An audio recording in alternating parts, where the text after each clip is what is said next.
Hi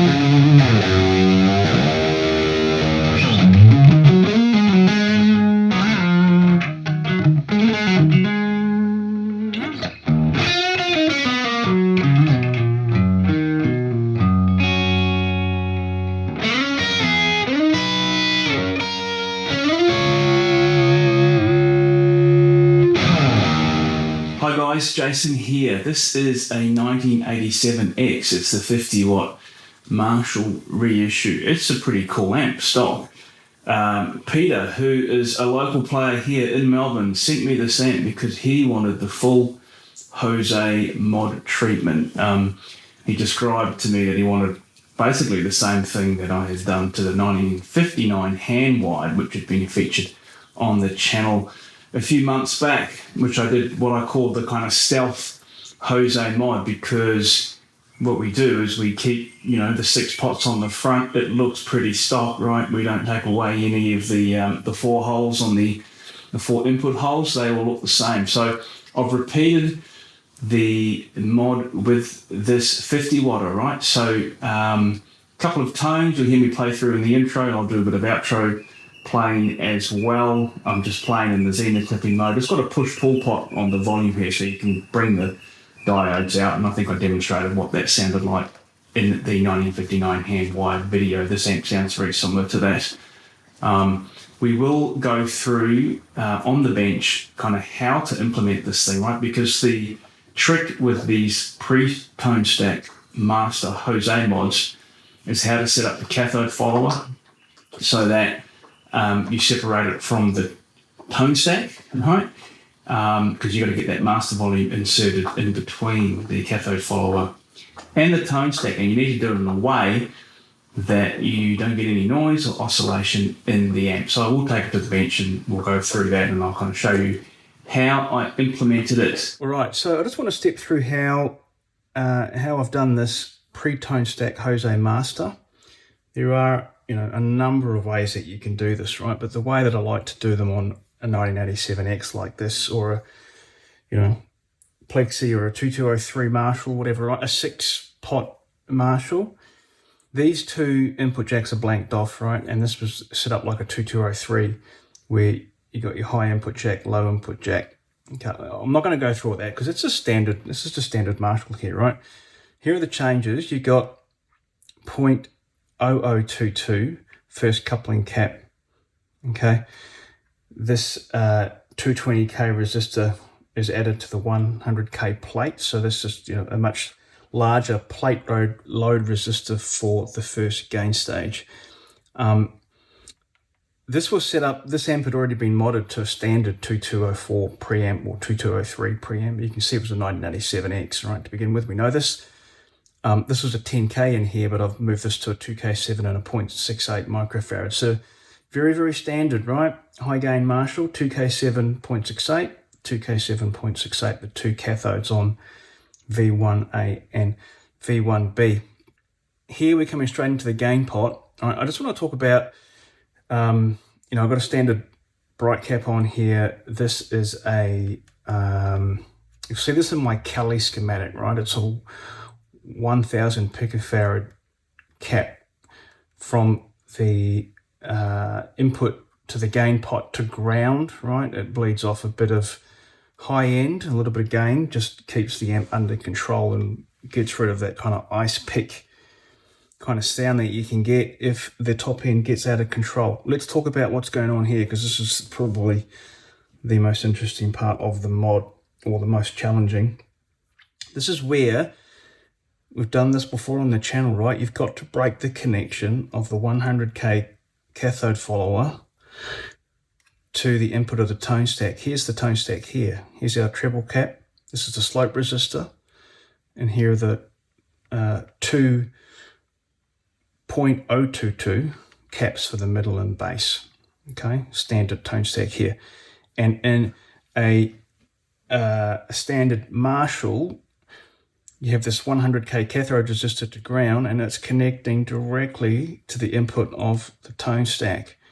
You've got to break that connection, right? We should know this if we've studied how to do a pre-tone stack José.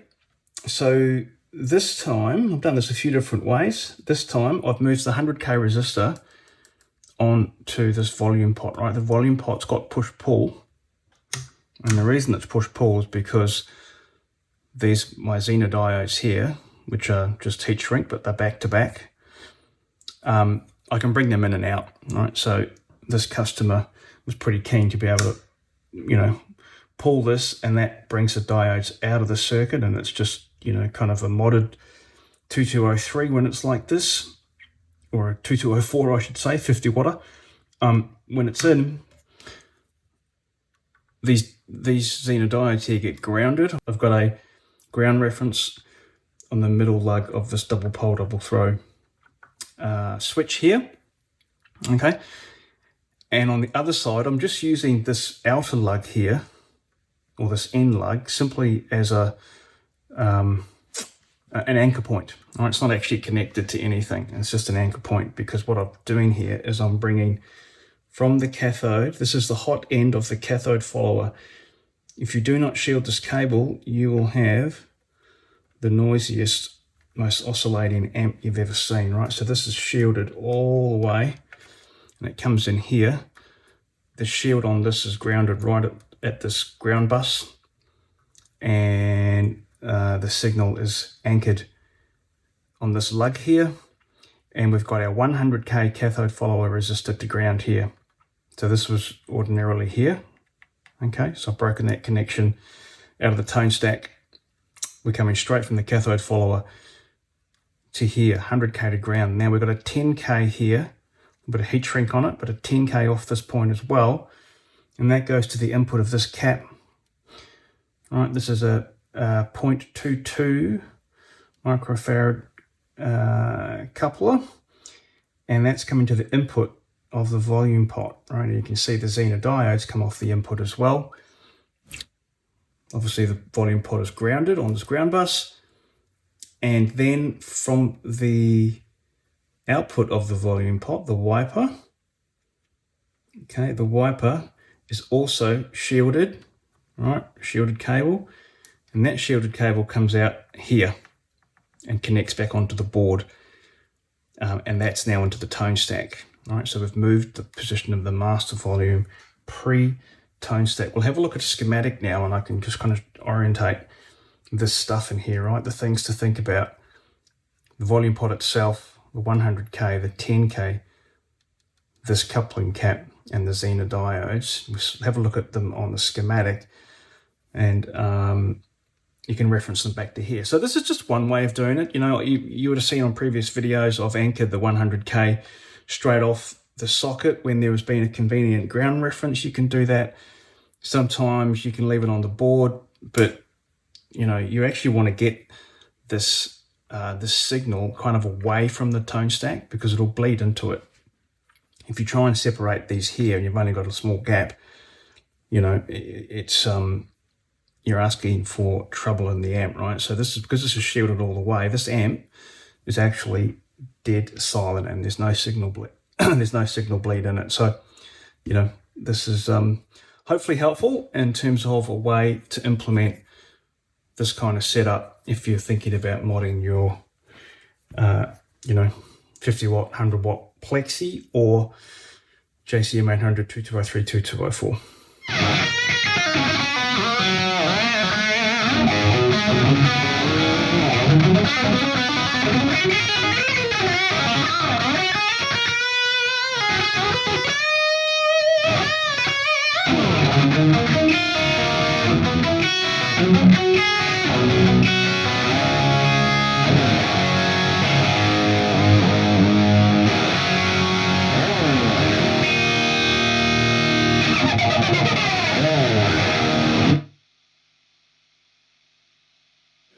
So just before I sign off, I just want to say thanks to Dave and Mark, who had me on Tone Talk just yesterday, actually, as I'm filming this here today. So thanks, guys.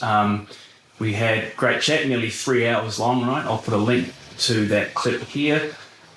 Do check it out if you haven't already, and I will see you next time.